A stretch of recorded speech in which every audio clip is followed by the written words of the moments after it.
welcome to a conversation on Al-Hind, the Making of the Indo-Islamic World, Volume 4, Part 1. This is an incredible feat of scholarship. You set out to write 5 volumes, of which now you've reached 4 volumes completed, I'm presuming, the 5th volume underway.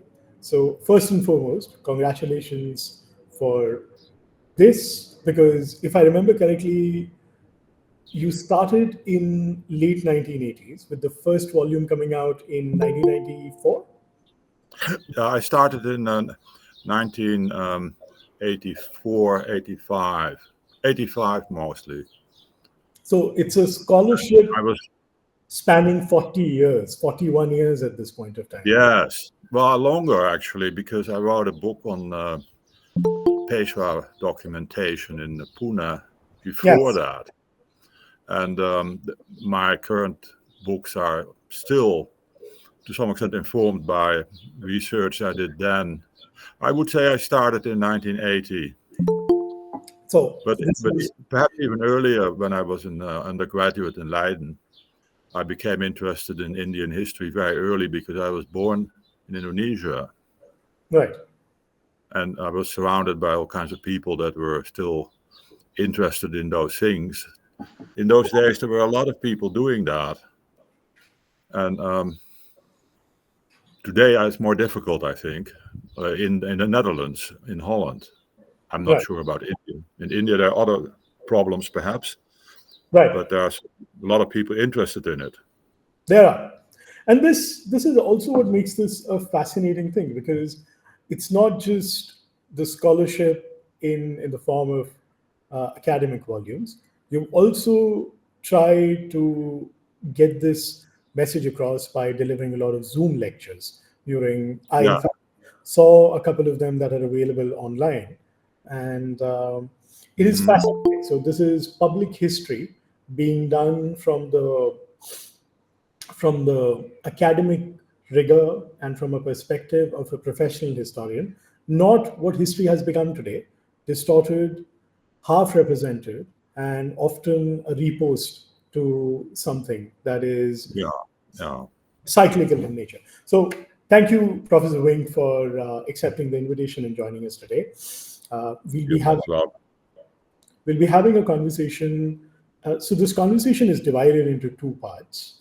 And the first part of the conversation is not just about this book, but it's about the book, the larger times that you have talked about, and perhaps the second conversation, because the books that you've written, I've been reading this book for almost 15, 18 days now, and I have to constantly go back and refer to some of the things that you've written that could be behind an academic paywall also at times, but that's the nature of scholarship, as we were just, you were just telling me, and that's something of a demonstration that often practitioners of academia have. They create the knowledge, but it's the large academic companies that put them behind paywall. So having said this, I'm now going to jump into the book itself, Al-Hind and the Making of the Indo-Islamic World. The conversation for my colleagues who are joining me, this is the book. This is the Volume 4, Part 1. What is interesting about the book is the title, first and foremost. And I was trying to do a quick search to find out whether the making of the Indo-Islamic world and the conception that you have of the Indo-Islamic world, how characteristic is it of that particular time? So first and foremost, take us through the title. What does the Indo-Islamic world mean? But also, how much of that has changed since the first volume came out? What has changed in the evidence bit? What has changed in historiography? And what has changed in the popular narrative about the Indo-Islamic? Yeah. Well, those are all very interesting questions. When I started this book, I used this title, which I adopted from the medieval Arab geographers, such as, for example, Masudi, Biruni, and many others. They use it the way I use it, as a geographical name for everything that is sort of starting with the Indus, or let's say the Makran coast, all the way up to the Spice Islands of Indonesia. That is all Hind in the medieval conception. It includes also Cambodia and Indianized states of Southeast Asia. This is not something that everybody does. That was something that the medieval people did, medieval geographers and historians. And sometimes I encounter resistance. People think that these are different parts of the world that should not be considered one region. I profoundly disagree with that. I think this is one region. And I use the Arabic title because these geographers were really the best at the time. They are far better than the medieval European geographers who had rather distorted conceptions of this part of the world. But these Arab geographers of the 10th and 11th centuries, or earlier even, they had a very clear conception that this was the Indianized world. And gradually, large parts of that Indianized world were sort of brought under the rule of Islam, and some parts converted to Islam, other parts did not. For example, Cambodia did not, mostly. And so the Islamization of this area, or the encounter of the Islamic world and the Indic world, meaning South and Southeast Asia together, that is really the subject of the book. And I therefore began with late antiquity, by which I mean the 6th and the 7th centuries AD. And I was, of course, enlightened at the time, and people tried to persuade me not to use an Arabic title. And they also tried to persuade me not to do it at all. Nobody writes 5-volume books anymore, so they said. And that's a 19th century idea, you know, or 18th century. And people were trying to tell me that it was a foolish idea and that I would never finish it. And it was even more foolish to use an Arabic title, because then people get totally turned off. And so I ignored all this excellent advice. And I'm happy that I took this title. It gets you where you want to go. And I'm not yet finished, this is true. I have written 5 volumes. But I am on my way with the 5th, last volume, on the 18th century. And I hope to finish it. I'm not sure when, but I have plenty of time now, Right. since I live in Greece, and I spend most of my time thinking and reading about these things. And I quite enjoy it, whether I finish it or not. It doesn't really matter all that much. I have written 5 volumes. And even if I don't completely finish, well, too bad. But I will try to finish it. Because I have lots of ideas about the 18th century since I wrote on the Peshwa Daftar as a student. And I would like to, well, it might take 5 more years. That's quite possible. But time is relative, as they say, and especially in the Islamic conception of time and the Indian conception of time. They are pretty much on the cyclical realm. So, you know, time, as they say. Well, there are all kinds of sorts of time, like clock time is not the only one. Absolutely. That brings me to the way the book is structured. And this is a very interesting anachronism, if I might use the term, because you use the title, which comes in from Arabic, Al-Hind. And you do a wide and a vast survey in often, and this is the most important thing that also comes up, because you might refer to an event that has happened, and then you might go 250 years later about that event being written in a particular space. So the chronology of writing such a large sort of history, mega history, if you will, because a feature of Indian historiography over the last 50, 55, even 70 years, discounting, say, Athar Ali to a certain extent, has been trying to situate history in a very narrow period of time.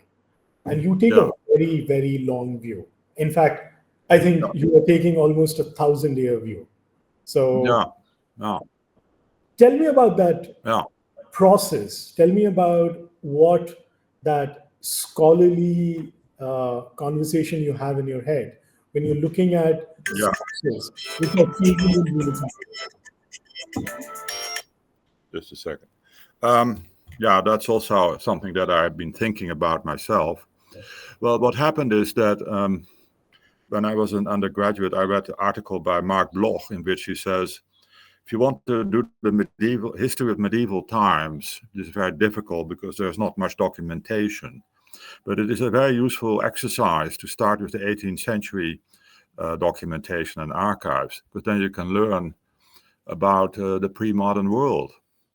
And so I did. I wrote a book on the 18th century, studying quite a lot of material in Marathi and Persian. And with that sort of experience, I felt that I could tackle the earlier centuries. And I was interested in it for many reasons. One is that I was born and raised there. But secondly, I also felt it was one of the least understood areas of the world. The problem is that you have essentially two civilizations, Islam and India, and the university curricula are very much oriented towards a more or less clearly limited or clearly defined civilization. I don't use that approach, but in the departments in Europe and in America, people study Indian studies or they study Islamic studies, and they never come together. I didn't want to follow that approach of civilizational studies. I wanted to know what happened and why. And so this is how I began with volume 1, which is beginning in the 7th century. I don't know how I would have done it if I would do it now. Probably different, but it helps if you don't know too much. If I knew then what I know now, I would have done it differently, yes. And I made mistakes, perhaps, although I don't want to withdraw anything really. It is always difficult to find a useful chronology. You can do it in many ways. And in the Cambridge book, which is a summary of all 5, I think I have found a better way of presenting the same material. That is because I wrote it after I had already done most of the research for all the volumes. So if you want to have a quick idea of the main ideas in all 5 volumes of 𝑒lucidated, that Cambridge book that came out in 2020 might be better. Definitely is, but that Cambridge book, and because it's available online and you can access most of the chapters, kind of compresses it far too much. So you don't get the granular picture that you get in, say, going volume by volume. And this also kind of gets me, if I might ask you a follow-up question to this. How much does the change in the attitude to scholarship? You made a very interesting point that when you started in Leiden, people told you, because Leiden is the place where, for lack of a better word, the Oriental investigations, you have Chinese scholars or rather scholars in China like Robert H. van Gulik and others. So Leiden is the place where a lot of Asia-related work happened. Perhaps not so much in the Indian side of that, but a large. Also. But that brings in a change, because now that equation has changed, the attitude to scholarship has changed. So how much does this displacement in what is the favored history of the decade brings about the change in interest from the general public, the academic literature, so on and so forth? Well, the situation in Leiden has changed quite dramatically. They have, of course, encountered budget problems. That is because they always count the number of students that are enrolled. And that didn't matter very much in the 80s, but then afterwards, they started to look at that and they basically cut the budget because there were so few students. My department in 1985 had maybe 10 students, and that nobody really worried about that very much. So it was a very quiet place. And later I went to the United States, and suddenly you have hundreds of students. And that's a completely different story. So the interest in Indian history is also, I think, much less in the Netherlands. And it is under pressure in the United States, just like all history departments in the United States are under pressure at the moment. This became even worse with the Trump administration, as you may know. Right. He's not interested in history at all. He's just he will probably kill everything off that is associated with the humanities. Although I don't know. I really don't know. There's a lot of private money in the United States Academy that nobody can touch. Anyway, so today, university careers are very busy careers, and this is what changed. I spent most of my career in the Netherlands and in the United States, and I still had enough time to do this. Whether people in the future will be in the same position or to the same extent, that I don't know. I doubt it very much. I still had a sort of research-oriented career, thanks to the fact that a lot of people supported this work from all kinds of places in Europe and in the Middle East and in America. So that's how I could finish it so far. But when I look at what currently academics in America, they are very busy with teaching and all kinds of stuff. This requires enormous amount of research. And I don't know if it is going to be the same in the future. I doubt it. In India, it's also more difficult because more teaching is required there. Yeah.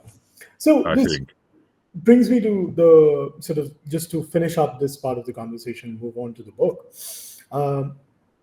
When you talk about sort of the publication, and when I look at the book, the only other book that I think, but even that is not as expanded or as magisterial as you have 5 volumes, The Venture of Islam. But if you actually look at the attitudes that have changed between when The Venture of Islam came out and when, because your book is also a real-time reflection of the change or the attitude change to history itself. There is a very glowing review of your book by the Indian Council of Historical Research, ICHR, in 1996. So there's a journal, there is a body in India called the Indian Council for Historical Research. So there is I think it's a review of the 2nd volume of Al-Hind.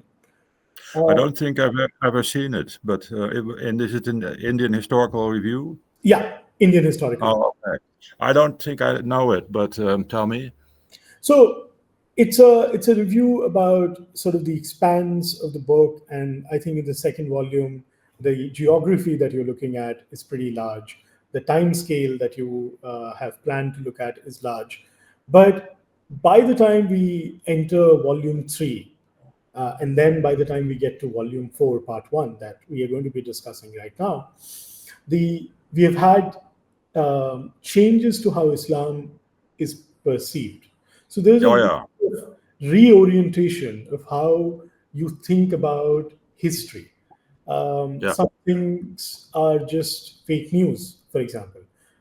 There's a lot of alternative histories that are being put together. As a professional historian who spent 50 years thinking about the synthesis of a lot of geography, but also politics, diplomacy, statecraft. Tell me, how does that sort of make you think about the work that you're seeing around you and the kind of conversation that you're hearing around you? Because in the book, Oh, yeah, good question. Well, what you sometimes encounter, and this is particularly true in the United States, but also in Britain often, is that people are afraid to be called an Orientalist. They don't want to be called Orientalist because that was colonial. And so there is a tendency to be very cautious about not seeming to be critical about the subject you're writing about. And this has sometimes, I would say, damaged the quality of scholarship. In other words, political correctness has been a problem, especially in the writing of Islam, about Islam. This is partly due to Edward Said's influence. He made it look like everything critical that was said about Islam had a sort of a colonial imperialist dimension. I don't want to be critical about anything, but I also don't want to be nice about anything unnecessarily. I'm not writing this book to be nice to anybody, nor critical. It's just a historical analysis. But I do recognize that a lot of people are sometimes evading the hard questions when it comes to the Islamic world. And whether this is going to change, I hope so. If I may say so, in Leiden, it was not very fashion-oriented. It was not a very trendy place. People were always working in more or less the same way. Philological research combined with, for example, geography. And I didn't notice any hostility, nor did I really notice any naivete. So I think I'm more or less still in the same tradition, although my views on Islam have evolved and changed all the time. I still think that it's possible to avoid these extremes of either Orientalist prejudice or colonial prejudice and naive sort of multiculturalism. I think that is a problem. And if you can avoid both, that's where I would like to be. That's what I was trying to avoid, both. So today that is again changing because we have a very strong reaction against what is called wokeness, and multiculturalism is no longer popular in Europe either, as you probably know. It has changed a lot. I don't even know what multiculturalism really is. I have great trouble with all these terms, and I don't want to be sounding Islamophobic, but sorry to say, I don't even know what that is. What is it that people are afraid of? They certainly are not afraid of Islam. People hardly know what that is. They're probably afraid of terrorism. Why don't they say that they're afraid of terrorism? Who is not? But it has nothing to do with Islam or the terrorists everywhere. But I think that kind of sensitivity has been around for a long time. And also, again, with the Gaza war, with the Israeli-Palestinian war, there has been an enormous surge of, tensions about your attitudes toward the Islamic world and Israel. So yeah, it's up again. Unfortunately, I'm living in Greece, and I'm sort of not surrounded anymore by these campus fights, which is nice. But I hope to have avoided it in for example, my recent book on the Mughals. There's a part on religion, and I still feel that it can be written about without steering too much controversy. But I may be maybe naive about that. For example, my views on iconoclasm have sometimes. I'm actually going to get to that. I'm going to get. Yeah, yeah. Well, that was one example of a very controversial issue that I think should not be controversial. But never mind. So that gets me now to the book, because since the range of the book and the books, rather, the series is pretty extensive.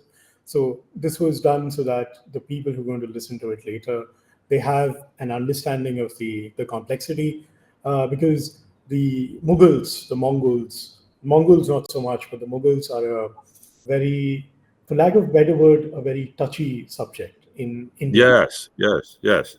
So it's to bring this into context.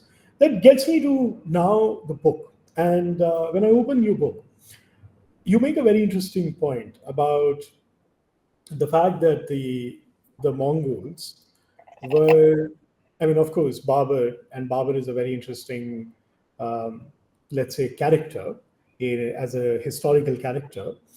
Um, Two things that I would want to kind of ask you to reflect on. First, 1526, when Babur comes to India, and we have the great Mughals, who are, in a way, Babur is part Timurid and part Mongol. In fact, because his Yeah, father is very early, he spends a lot of his time with the Mongol side, and his mhm. attitude to war, his attitude to campaigning comes largely from that side, from the Mongol side. Yeah, yeah. But you make a very interesting point about the Afghans. And this is a point that I have not read a lot about Afghans, but read a little bit. You make a very interesting point about Pashto. And I'm quoting you. You refer to the fact that Pashto was a language descended from hell, as a quotation. And Yes.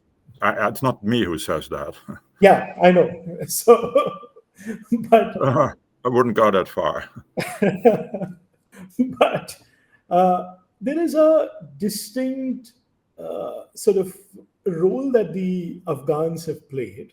But from the canvas of history, the Afghani intervention in this part of the northern part of India is a period of 75 years when it is active. So, in your book, the first 30% of the book is about the Mongol entanglement with the Afghanis. Yeah, Essentially the misadventures that the Surs have with the descendants of Babur. yeah. So tell us a little bit about exactly how and why it came to be that the North Indian states became or found themselves at the mercy of the Afghan warlords, because that's what they were. They were warlords. Oh, yeah. Well, I think anybody who writes about the Mughal Empire will have to come to terms with their main rivals, namely the Afghans. There, of course, are other rivals as well. You can look at, for example, the major Rajput houses. They had to be either overpowered or integrated, whatever you want to call it. But the main rivals in empire building in the 16th century and the 15th century as well were indeed the Afghans, who were, in my conception, originally also nomads. So the question then is, why do the Mughals ultimately win this contest between two rival nomadic, let's say, configurations? And that is one question that I try to answer in the book. And the answer is, simply put, that the Mughals and Mongols had a long imperial tradition, whereas the Afghans did not. They remained somehow stuck in a tribal culture. They were more divided, although they almost succeeded under Sher Shah. But ultimately, it is the Mughals who win this military and political contest that took place over a very long time. And the reason is that they have a kind of dynastic imperial kingship inherited from, from Genghis Khan, from Timur, and from the early Turks. So these Mongols were equipped with a kind of institutional framework or heritage that the Afghans actually lacked. So this is one element in that book, the long struggle between Afghans and Mughals, and how ultimately the Afghans are integrated in the Mughal Empire. And my next volume will also talk about the rise of the Durrani Empire, which is the first time that there is really kingship in Afghanistan that succeeds in unifying that area. And so there is a revival of Afghan power in the 18th century when the Mughals decline. So this is a very interesting story to compare these two originally nomadic people and try to find out what makes them different and why the Mughals ultimately prevail. I did not understand that very well until I wrote this book. It took me many years to study the Afghans also. And you always hear that nobody can conquer Afghanistan and so on. That was completely untrue.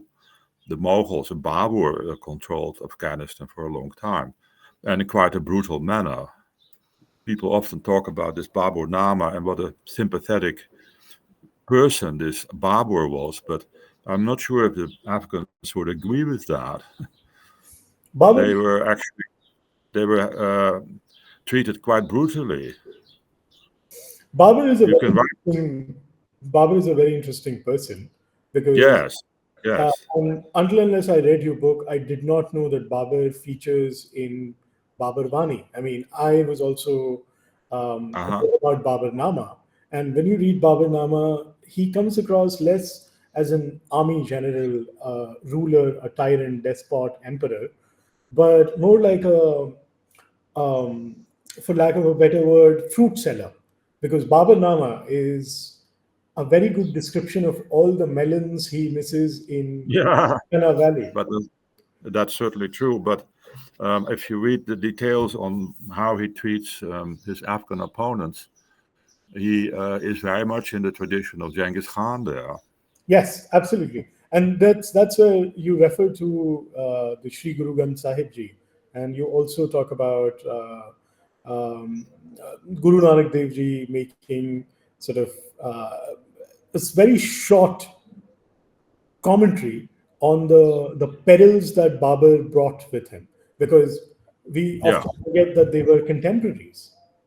He is the founder of the religion called Sikhism, and he was a contemporary of Babur. So, well, I quoted Nanak. Yes. And you didn't know this passage? I had no clue. I got to know about it when I read the book. So, well, it's very revealing. It's very revealing. And also the language that is used is very interesting. So Babur is compared to pestilence, almost like pestilence. A wind and a bad pestilential wind. Yes. That cannot be stopped. But that he did not blow into Khurasan, but in Hindustan. Yes. Which is very interesting, because he was actually expelled from Khurasan. Yeah. But if one were to kind of look at the sort of the relative importance that Babur has, because I think today it is one of Babur's great grandson, if I'm not wrong, Aurangzeb, who is at the center of all the attention, and Babur is, kind of taking a backstage. Bring Babur back to life. But something that you write in the book, which is of particular interest to me, you refer to the Mongols not being a gunpowder empire, but being a sort of a traditional steppe conqueror, so the horde, sort of a horde empire, a traditional empire. But you also write that Babur's victories, to a certain extent, can be posited to the fact that he had artillery when nobody else in this part of the world did. Yes. And I was Yes. very curious, how did he get access to the artillery? And how did he get access to the knowledge to use it? Because Babur is not a rich heir. He's essentially trying to find, he's like a gap year student, if I were to use an American or British phrase. He's like a gap year student trying to find what he wants to do next, because the Yes. opportunities from his parents' side are close to him. He has his maternal side, but the maternal side also has a lot of other, what Peter Turchin calls elite overproduction.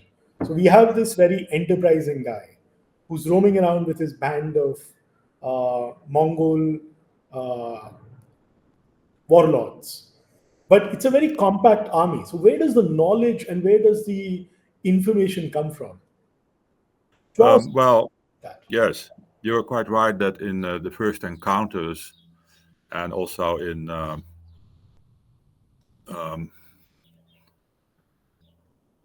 what's it called, the first battle, 1526, and anyway, there was artillery involved, and the text describes that and also says that he got it from a Turk, namely an Ottoman Turk, a Rumi, whose name is Ali, who introduced him to it, and also was the gunner. He was actually hired, worked for Babur at the time. And in the beginning, this is very important, but it is not something that transforms the Mughal Empire.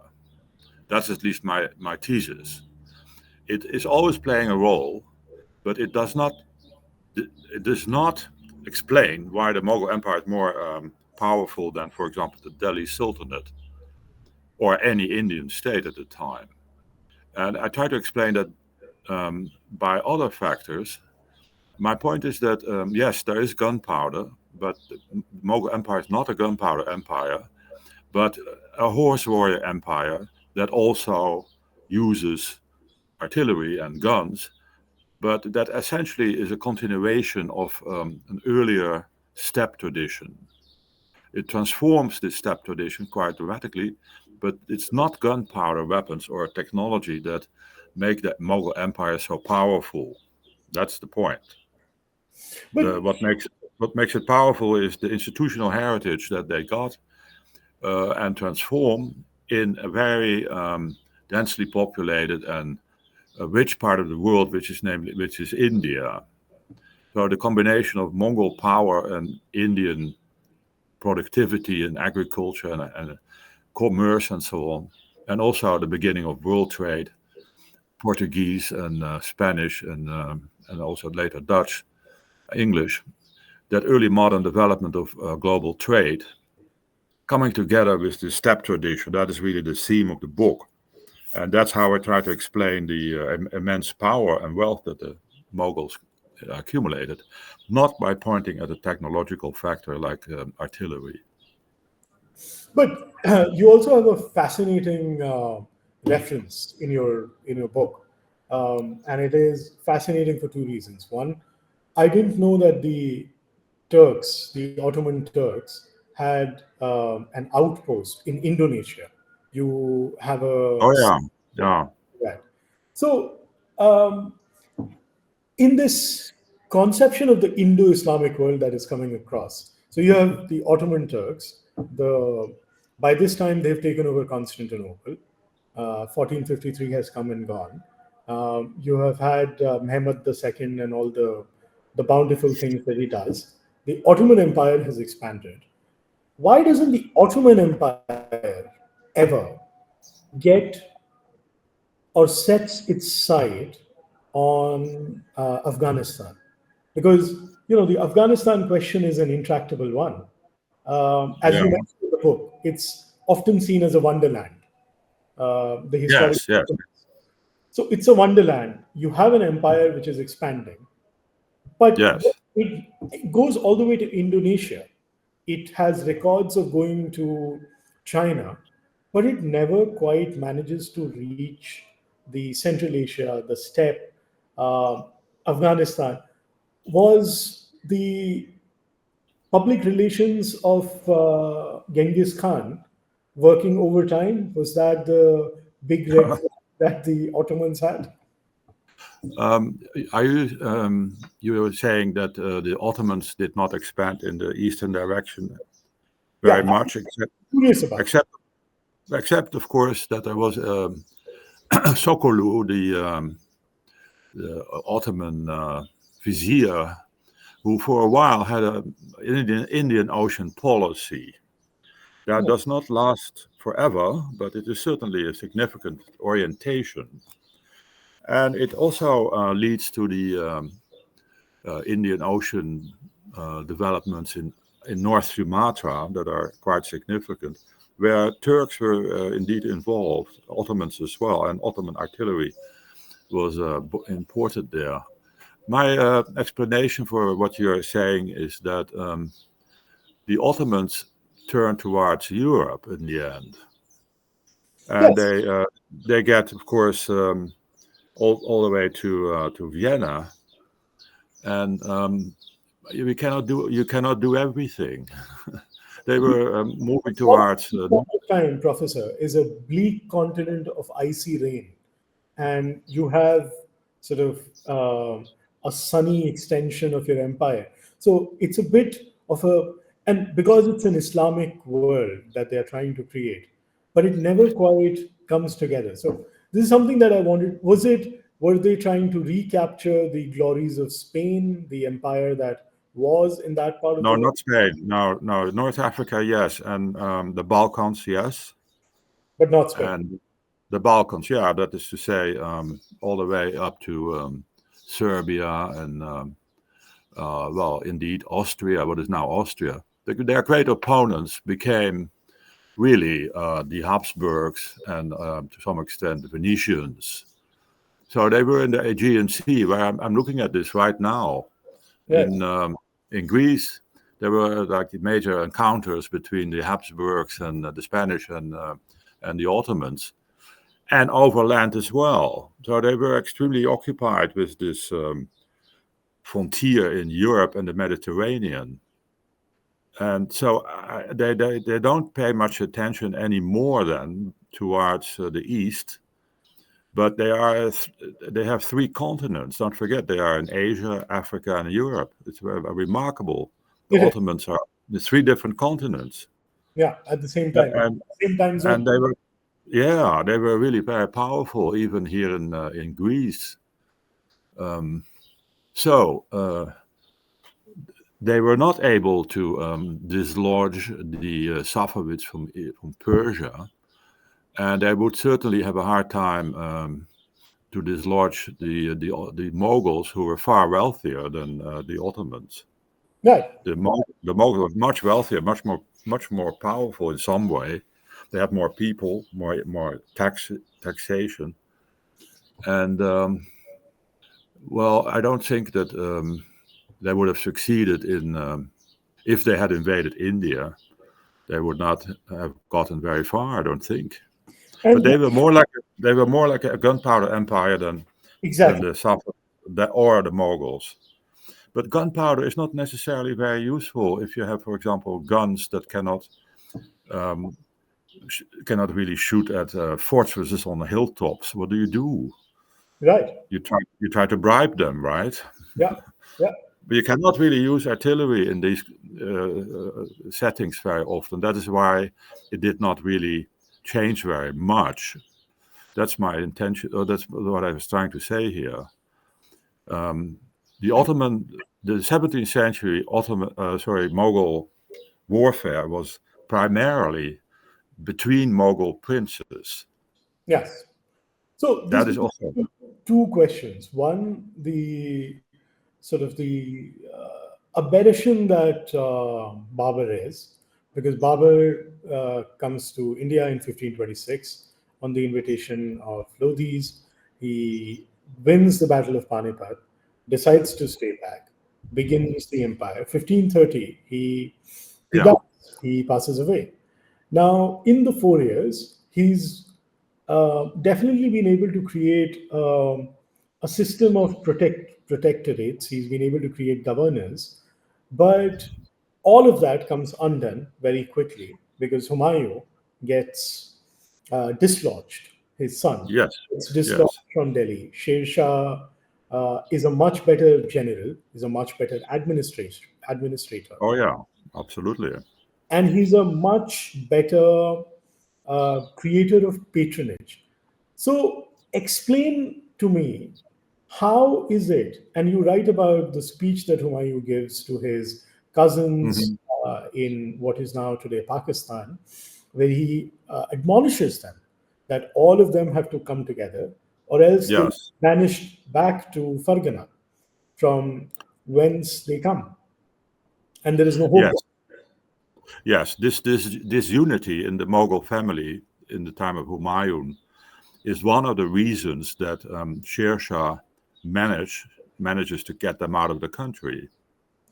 And this is why it's so important to understand what Akbar did. Akbar essentially introduced a new succession system in which only one of the Mughal princes survives. The rest is essentially eliminated by the brothers within the same family. And before that system was, let's say,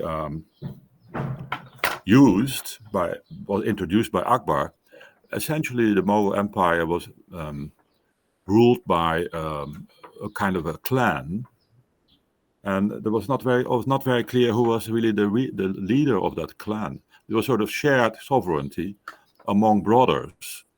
Yeah, they all had certain rights, and that is what's changed later. Later, you get a fight to the death. This is what I wanted to ask you, because he creates a system. So I'm talking about Humayun. He creates a system of protection. Sher Shah Suri has a very small life. He passes away, and then Humayun, that was of course the problem also, that he was blown up. Yeah, in an artillery accident. Yes. What would have happened if he had survived is not clear. He might have been able to keep the Mughals at bay. Yeah, but maybe not. Maybe his successors would not have. His successors were a disaster. This is what I am fascinated by in your book, because when you look at the history of Mughals, and again, I'm not an expert, but I've read one or two things here and there. When you look at the history of Mughals, Akbar is often held out as a fountain of wisdom. But when I read your book, and when I look at the power vacuum that Akbar ends up creating, by sidelining a large part of his family, by creating a system where the winner takes all. So it's a zero-sum. Yes. But so in a way, it is Akbar who starts, he creates the empire, but he also puts in the seed that ends up dismantling the Mughal empire. Because then we have the madness of Aurangzeb, Tara Shikoh, and then... Yeah, then it changes again. So... I think, yes. So I don't know if you can call it the madness of Aurangzeb. I would call him Alamgir. Right. But Alamgir means the conqueror of the universe. But he could not really conquer even Hyderabad. So, he lost. Well, he did conquer Hyderabad. He just couldn't hold on to it. Yes. So, if you're really conquering the universe, then you better conquer at least a part of the universe. Well, this is sort of imperial rhetoric, and he knew very well that he had no control over the neighbors, the Iranian and Ottoman empires. Right. But you're completely right that Akbar's system ended with the death of Aurangzeb, Alamgir, and then you get another system in which a lot of regional powers emerge who are not necessarily Mughal governors, although they might be. There can also be other people involved. The Sikhs are an example, right, and Marathas and many others. But you're totally right that Akbar's system of, let's say, the winner takes all among Mughal princes did not last beyond Aurangzeb or Alamgir. That's true. And refer to in the book about this, and this is what I wanted to So understand. this is the end of the empire in that sense. But It lasts. the solution. It lasts until today in a way, because people still talk about the Mughals as a kind of very rich and powerful type, and it's used in English in that way. That's like, and there's a reason that people use the word Mughal, because it has the reputation. For example, is a media mogul. Yeah, exactly. Or a real estate mogul, whatever.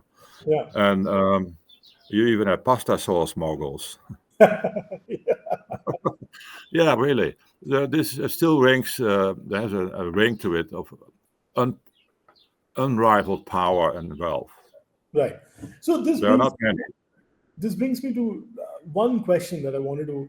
When Babur comes in, so Babur, the reason I call him an Avarician is because he brings in some technology. He is a very clever user of strategy and tactics. He kind of he Indianizes a lot of the strategies of the steppe to India. That's the I get from your book. But when you look at and you do write about it, right on from Akbar's time all the way to Aurangzeb's time, there is a sense of the technology element as the empire gets richer, as Mughals get richer and grander. They have co-opted all of the problems, the complexities of India, the Indian subcontinent. Their holding technology starts slipping away. They're no longer, by the time Aurangzeb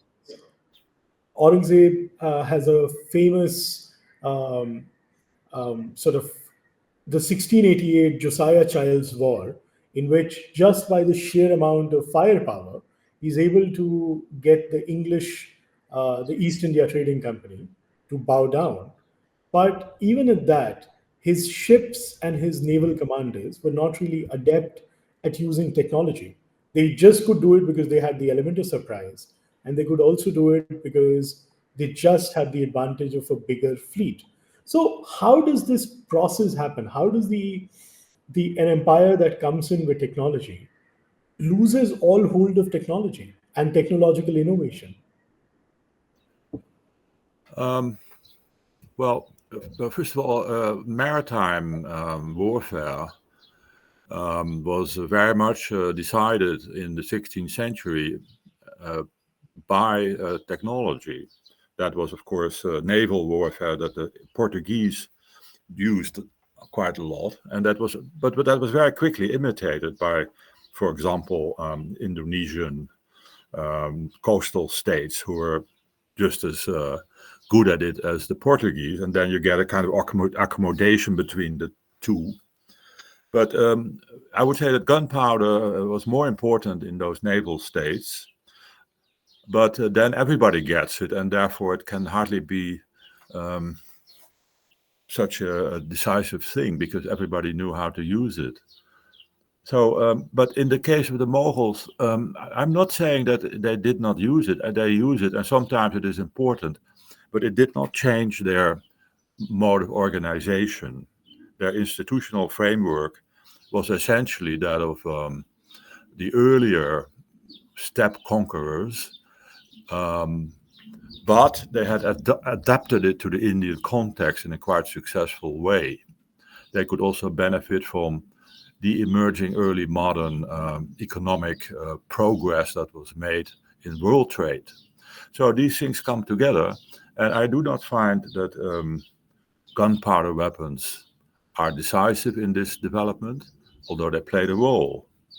And even if you look at the great succession struggles between the Mughal princes, yes, there's always artillery, but ultimately it is horse warfare. That is partly because these guns could not be dragged around very easily. And in the case of Iran, even less gunpowder weapons were used.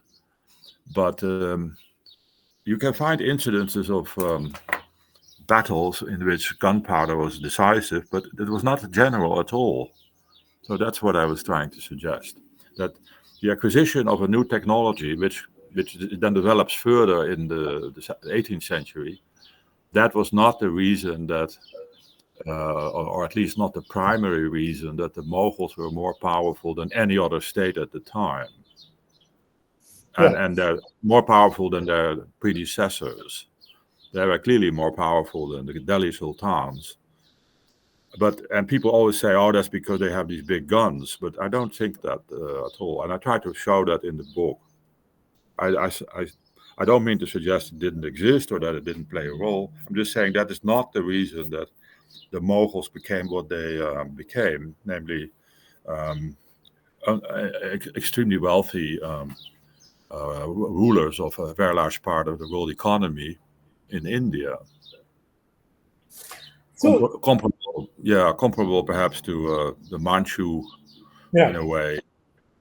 But some contemporaries single out the Mughals as more powerful than the Chinese. So in any case, they were like in the top two. Right. Yeah. Absolutely. So, but one of the interesting features of the way you've structured the book is there's a lot of granular information about how they were able to co-opt, say, an average citizenry. And that's a very interesting feature. And that's not necessarily just to kind of test out this thesis. I looked at some of the other literature which is on the steppe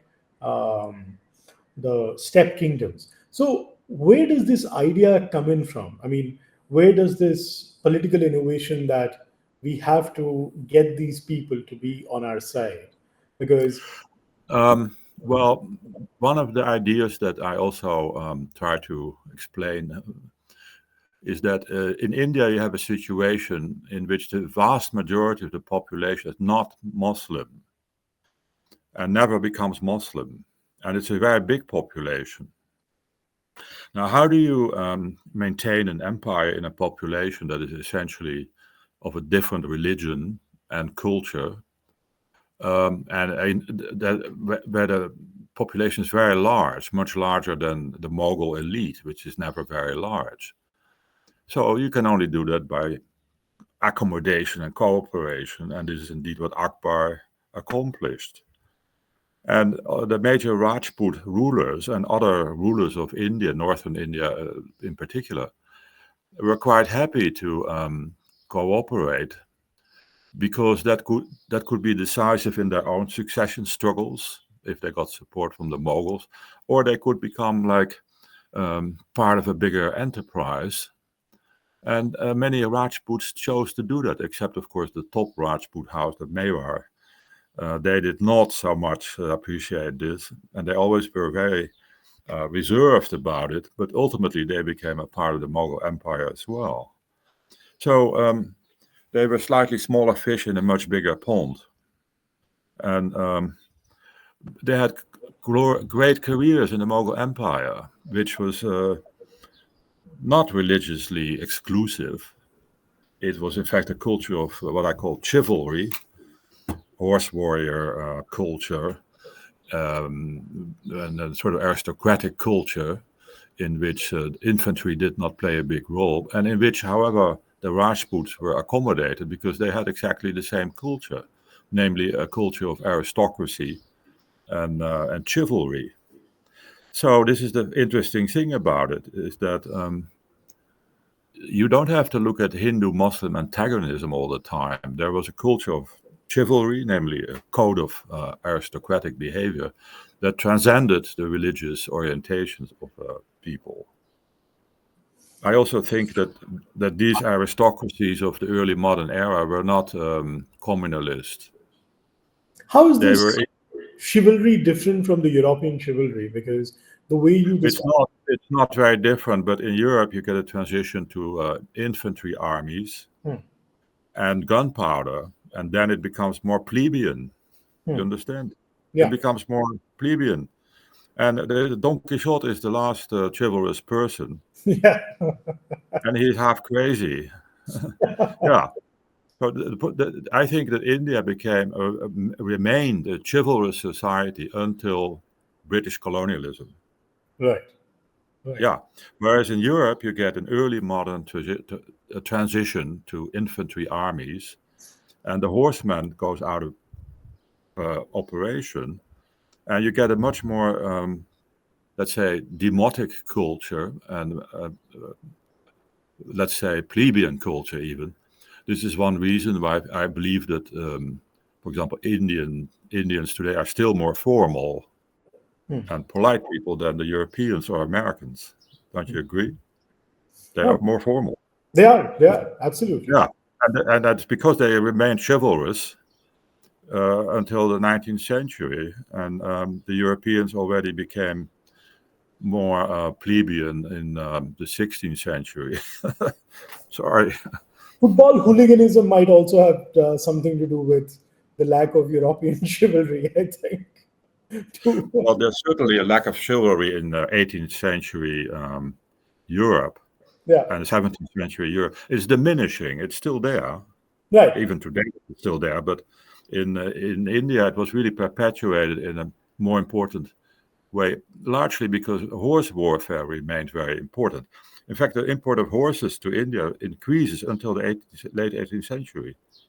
I think even post 1858 till 1872. Well, it continues, yes. But then you get, of course, a different dispensation with gunpowder weapons indeed becoming important, a new revolution.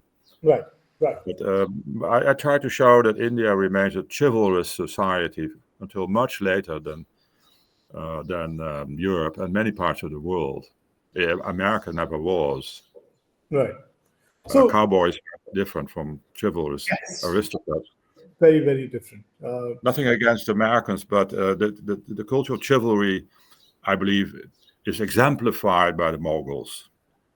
So this kind of gets me to one of the last questions, and I would also urge people here, if you have any questions, to put up. If you want to speak up, please do so. If you would want to write it in the text message, please do so, because we have crossed the 1 hour mark, and in the next 10 to 12 minutes, we shall wrap up. We'll be having Professor Wing join us next month, because that's the time it's going to take for me to read the second book, but also a bunch of other books, so that I'm sorry, I keep you from your other work. No, it's absolutely fine. It's much more interesting. So, so that brings me to say, you do talk about chivalry in the book, and just before that, you also refer to the strange patricide, fratricide that happens in the upper echelons of the Mughal administration. This is really a paradox. So, it is brutal for those princes. So what is going on? I mean, on the one hand, you have a code. That code makes for policy, which makes the empire an expanse of a whole lot of human emotions. But at the same time, you have Jahangir, who chases his son Khurram to the ends of the earth, and then finally kills him. That's because the dynasty was all important, and the unity of the dynasty was always threatened until this system of open-ended rivalry and alliance building was institutionalized, which, however, also meant that the winner takes all. Therefore, you get this brutal the throne or the tomb system. And that is really a contradiction, or rather a paradox in this overall chivalrous culture. But it's not that chivalry is always so nice. For example, I also try to describe that honor is often invested in very particular ways in the control of women. I'm not suggesting that the treatment of widows, for example, although chivalrous, that it is very nice. No, that can be brutal too. If widow remarriage or widow immolation prevails, it is a chivalrous institution, but it's not what we consider nice. And the same thing is true for the constant state of rebellion in which Mughal princes are living. It is very violent. And chivalry and violence apparently can go together. Yeah, And they do. And this also leads me to a question. If you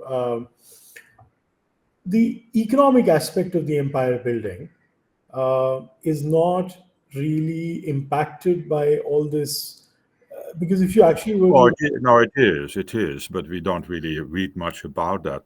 There are major problems with that kind of warfare that certain Mughal princes engaged in, sometimes for years, and they chase each other all over the country with thousands of troops. Yeah. That can hardly be without an impact on the economy. I don't know how people recover from that. It was really remarkable. But we have studies by Angus Madison, sorry. Angus Madison has done this economic history of the world. It's an oft-cited statistic that India was one of the richest empires. And Yes. when I read the Mughal history, because this is the time that Angus Madison is also, because yes, you have the same thing with the Manchus and Yeah. the Ming and the Manchus, or rather the other side. But at the same time, there is an element of stability that comes in after the first couple of years. But in barring the reign of, say, Humayun, which was a very short-lived reign to begin with, you have constant warfare, you have constant expansion of the empire, Yes. you have constant infighting. So it starts with Akbar and it goes all the way to Aurangzeb. Aurangzeb is always on some war or the other, as if Yes. he doesn't know what to do without a war.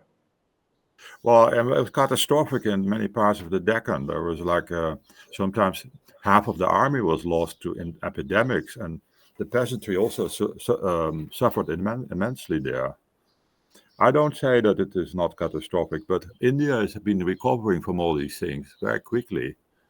It is largely because it has such a large population and fertile land. A place like Bengal is so fertile.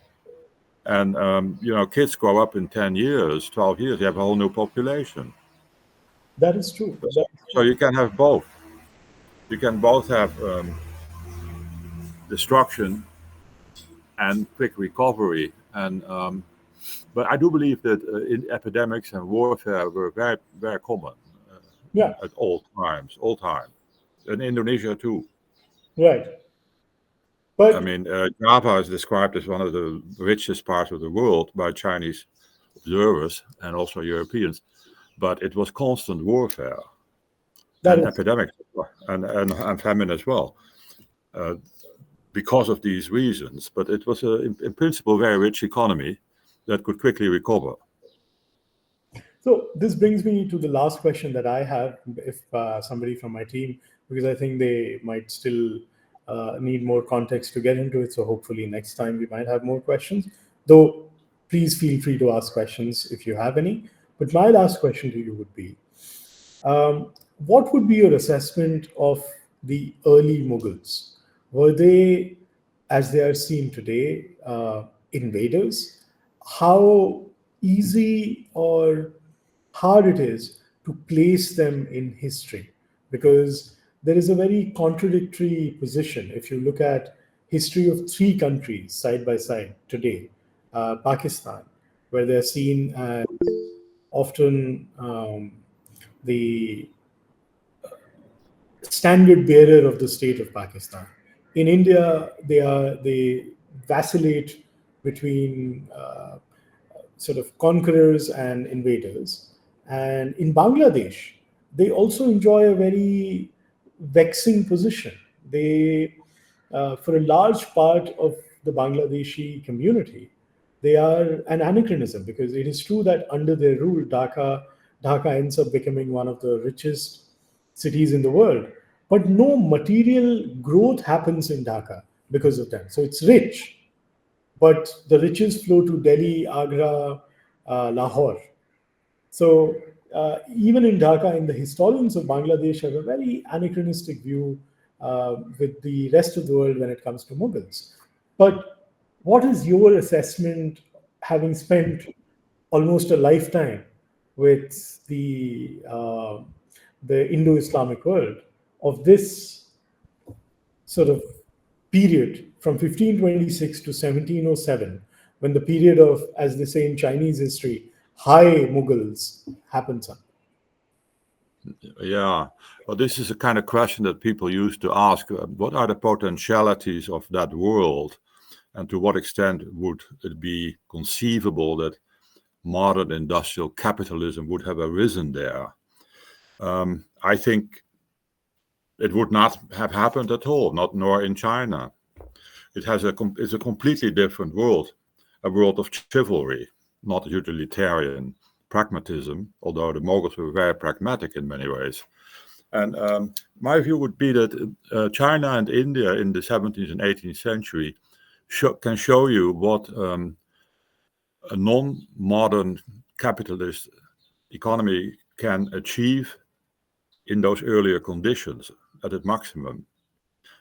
In other words, it shows you what can be achieved in pre-modern conditions. And what is also the limit of that, because the Industrial Revolution happened in England and nowhere else in the beginning. It would not have happened in Mamluk Egypt or China or in India. That's at least my opinion.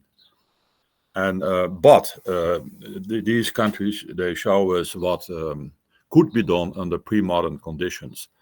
My view is that the Mughals were not a modern state. They could not be a modern state because they had a heritage of Genghis Khan, which is essentially a heritage of chivalry and dynastic kingship that is not compatible with the modern state. So, for better or worse, no, I don't see how this could have led to an industrial capitalist modern world. That is not a condemnation. No part of the world achieved that. I think only England did, and there are all kinds of reasons for that. And then it sort of spread elsewhere, but the Mughals were essentially a dead-end street. In 1858, it had to be transformed again, and it happened in a certain way, but I do not believe that the Central Asian rulers and their legacy would have withstood the modern world in any way. Right. It is, but you can say the same thing about all historical systems. The Romans would not have survived in our world either. Right. So it's not a condemnation, but I try to be honest about this. I also do not believe that the British aborted a capitalist development that would have succeeded without the British. I don't think it has a relevant question at all. Right. I think, yeah. But in the past, people were very obsessed with this question. Yeah. Did the British ruin India or something? And there are a lot of people who say that the British ruined everything. To a certain extent, they did.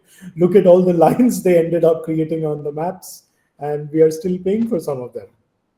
Well, yeah, whatever you think about the British, I'm not trying to be nice to the British, but the Mughals were what they were, and it has nothing to do with the British. Absolutely, absolutely. Thank you so much for doing it on a lovely Greek afternoon, and hope to catch you soon. Yeah, well, thank you very much, and I look forward to talk again, and just let me know when that would be convenient. Absolutely. As you know, I am available in with 3.5 hour time difference. Everything should work. Absolutely, and I look forward to it. I had a fascinating time, and it was a fascinating conversation. Thank you very much. Well, good luck, and we'll talk again. Thank you too.